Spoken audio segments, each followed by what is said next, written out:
রাষ্ট্রের সবচেয়ে বড় শ্রমিক হচ্ছে এই মুহূর্তে জনাব তারেক রহমান।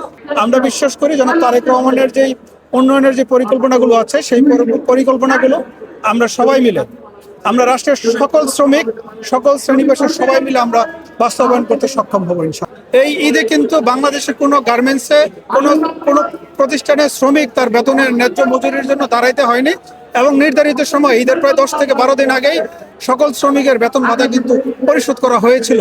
এটা বর্তমান সরকার দায়িত্ব গ্রহণ করার পরপরই কিন্তু এই ঘটনাটা ঘটেছে।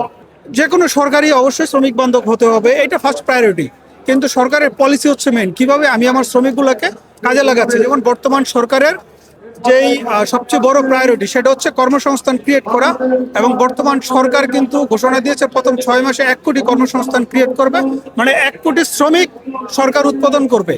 এবং 1 কোটি শ্রমিক উৎপাদন করার জন্য কিন্তু আপনার 1 কোটি কর্মসংস্থানও লাগবে, এবং সে লক্ষ্যেই কিন্তু বর্তমান সরকার কাজ করেছে। এবং আপনারা ইতিমধ্যে দেখেছেন যে মালয়েশিয়া সহ মধ্যপ্রাচ্য এবং জাপানে বিশেষ করে জনশক্তি রপ্তানি করার জন্য অনেক উদ্যোগ গ্রহণ করা হয়েছে। এবং বাংলাদেশে বিগত সময়ে যেসব গার্মেন্টস ইন্ডাস্ট্রিগুলো, যেসব ফ্যাক্টরিগুলো বন্ধ হয়ে গিয়েছিল, সেই ফ্যাক্টরিগুলো কিন্তু নতুন করে চালু করার জন্য সরকার উদ্যোগ গ্রহণ করেছে এবং আস্তে আস্তে প্রতিষ্ঠানগুলো খোলা শুরু করেছে।